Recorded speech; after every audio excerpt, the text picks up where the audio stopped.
Hello and welcome back, and we've cut a good hour and a half of sanding and hard work from the last video, and we're just going to bring you the finishing stage now of the French polishing. Stage. Yeah.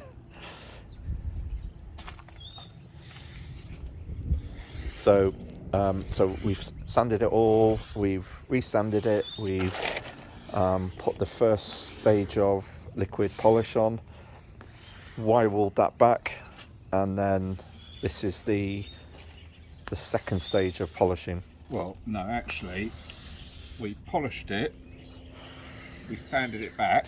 Sorry, I had a phone call between stages. We polished it another 3 times. Yeah, that was a long phone call. It was a long phone call.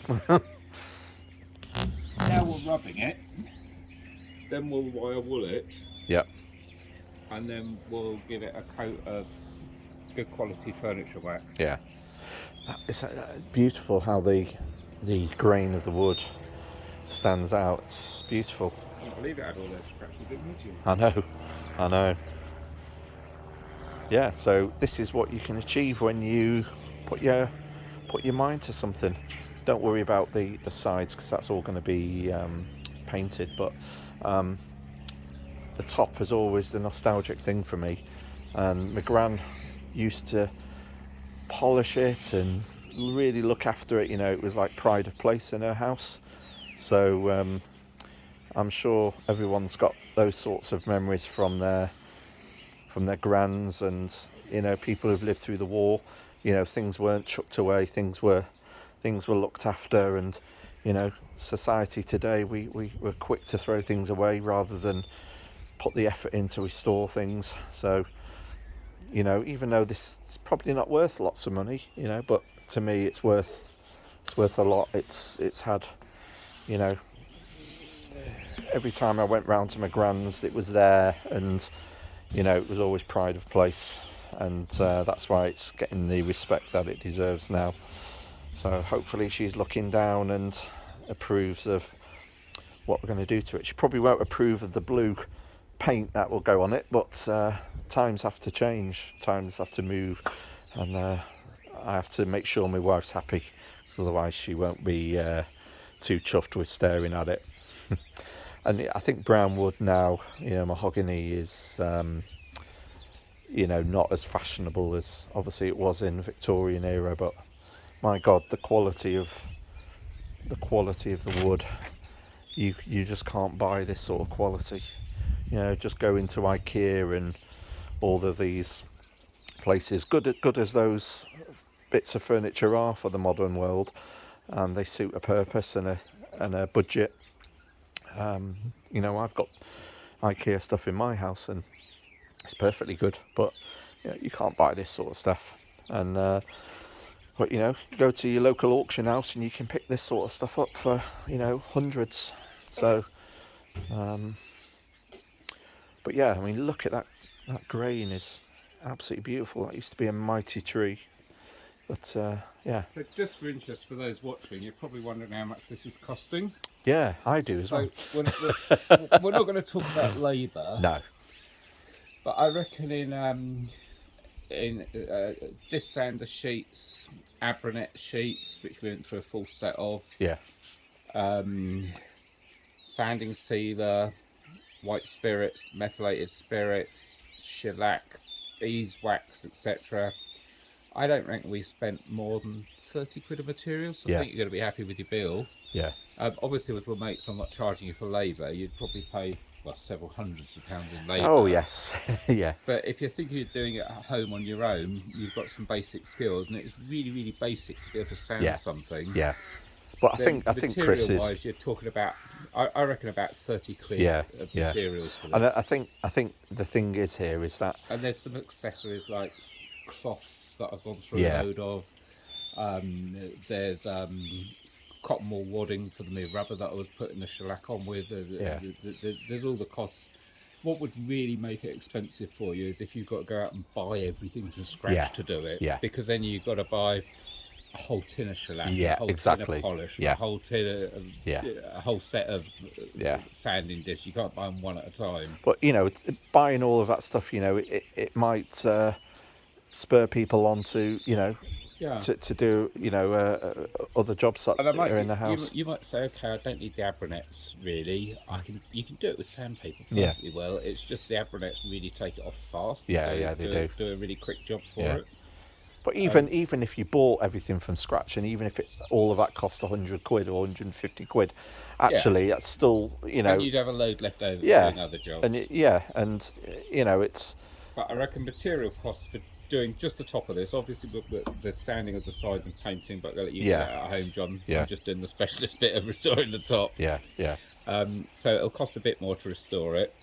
But I reckon 30 quid from getting something that is scratched to death yeah, to this stage.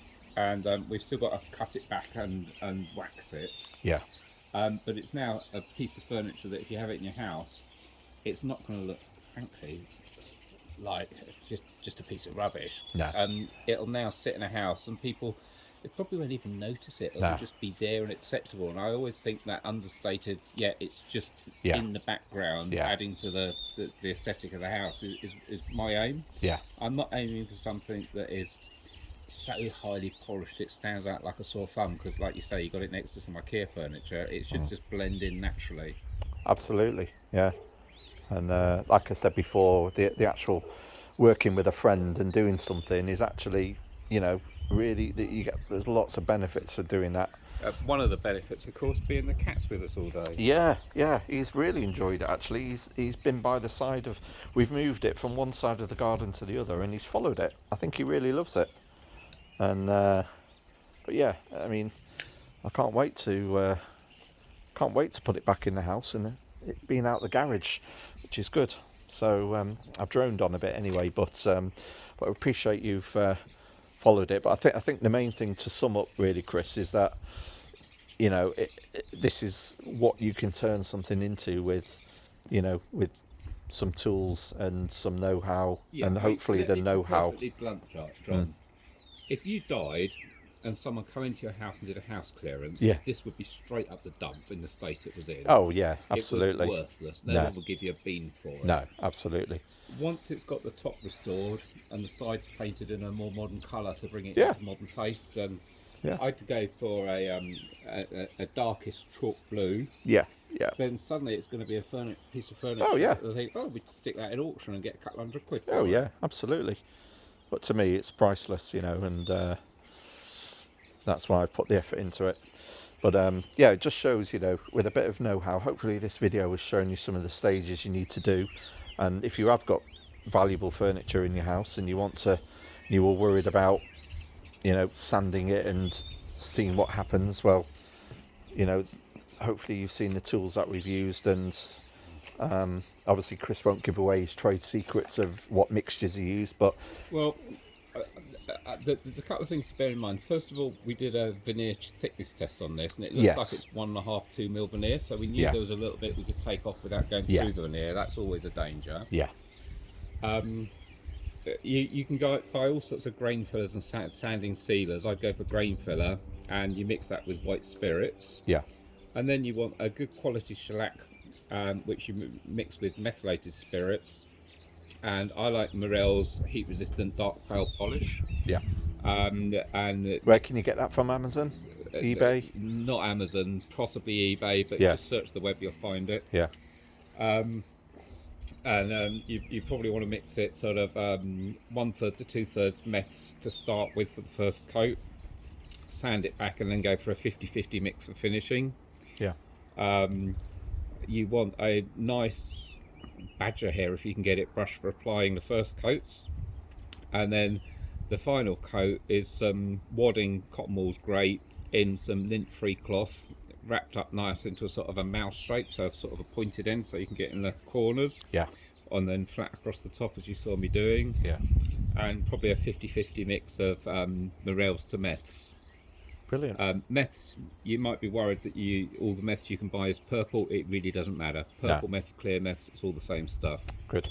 So that's a quick checklist of what you might want to buy. you'll probably want to experiment before you do something this big. Get an off cut of wood, sand Yeah. it flat, and experiment. Yeah. But your stages are sand the hell out of it, going down the grits to at least 320 or 400. Yep. Apply a coat of grain filler or sanding sealer. Yep. Apply a fairly liberal coat of one third to 2/3 meths and shellac. Yep. Sand it with 400 grit. Yep. Apply 3 more coats of shellac. Sand it with 400 grit. Rub it at least twice, which is the last job I did, with a wadded cotton wool and lint-free cloth liberally soaked with shellac and meths. If you find it's getting really sticky, add more meths. If you find it's just like skating over the top, you probably want a bit more shellac, and that just flats it out. Our next stage is we'll give this a little bit to dry, and then we'll wire wool it and wax it. Job done. Fantastic. You can take it home and see what your wife thinks. Yeah. Brilliant. Thanks, Chris. Hopefully that's useful for everyone.